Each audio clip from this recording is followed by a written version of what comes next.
How do you plan your training ahead? Today's episode, we're going to talk about periodization.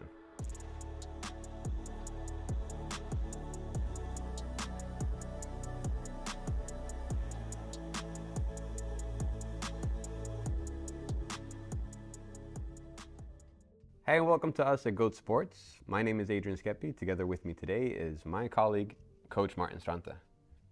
So Martin, we're going to talk about periodization, and periodization can be explained extremely complex. Yeah. So in an easy way, how would you explain periodization? So an easy way, periodization is when you plan your workouts ahead. This could be for the upcoming week or for a couple of months. So why is that important to plan that over time? Well, first of all, if you want to stay injury-free over a long period of time, you want to push yourself when the body is the most energetic, and if you want to get the results you want, then periodization is a very good way to do it. All right, well, how would one do that? So simply said, you plan when you push yourself hard, you plan when you push yourself medium hard, maybe you do something lighter, and you plan your rest days, or let's say a rest week, like a deload week. Okay, so to put it in some sort of context. Yep. We have a person that trains regularly, has been doing that for a long time, and will continue doing that for a long time. Let's say 3 to 4 sessions a week, plus minus. How would they add periodization to their workout, and why is it important for them? So first of all, if you've been training 3 to 4 times a week for a longer time, maybe you're maintaining your baseline. You're not seeing the results you want, but of course it is very good because you're staying healthy, you're doing all these good things we talk about. But if you want to periodize and you want to see some new results, then we can do it in a very simple way. So for the upcoming months, let's say 3 months, you push yourself harder than you'd used to. Maybe you add 1 extra set to each exercise. And then after about 3 months, you take a deload week or a rest week where you let your body recover and regain its strength. And you can do that process one more time or as many times as you wish. All right, you said something about a baseline. Yeah. And that's, well, technically our current fitness level. So what you do is you overwork a little bit, you add a set to everything. Yeah. You rest for a period. So you do this like that. That's 2 periods. So that's 1 you periods. Overwork, 1 you rest, and then in the 3rd period you can go back to what you did before, but maybe you increase the weights. Exactly. That's a very simple. So what happens with the baseline then? You've increased the baseline. Very simple. Yeah. Well then now we know New Year's Eve is coming around the corner.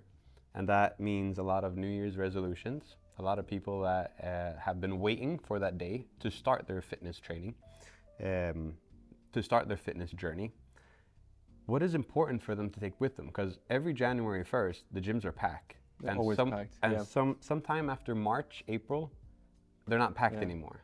So that means something must have happened to them. So what's important for someone that's going to start their journey, and why is periodization so important for them? So simply said, if you want to start on January, it's good to just like sit down now and create a small plan. It doesn't have to be very complex. You can take about the first 2 to 3 weeks and just find a simple routine where you're not even pushing yourself that hard.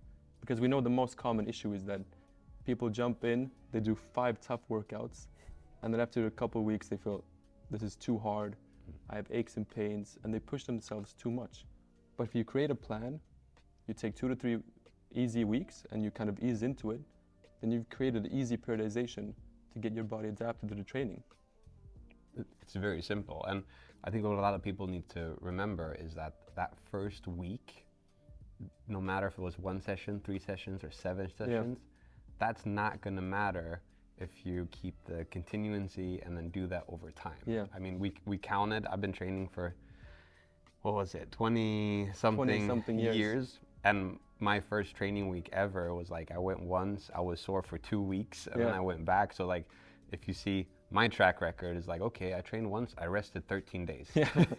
So it doesn't really matter. So that's why it's important to kind of ease into it, because it is a lot easier to add more than it is to take away when you're already sore or in pain. Yeah, maybe you have some aches and pains. That's really hard to recover from. It's not going to be fun as well.